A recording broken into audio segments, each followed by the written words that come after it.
एक और सर उतारने में कोई पशु पेश नहीं करेगा। चलो अब जाओ यहां से।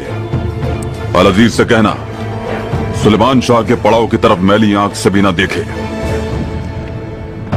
सुल्तान अलाउद्दीन हुक्म दे तो सुलेमान शाह जान भी दे सकता है, अल अजीज को सबक भी सिखा सकता है और हलब की तक अपने पड़ाव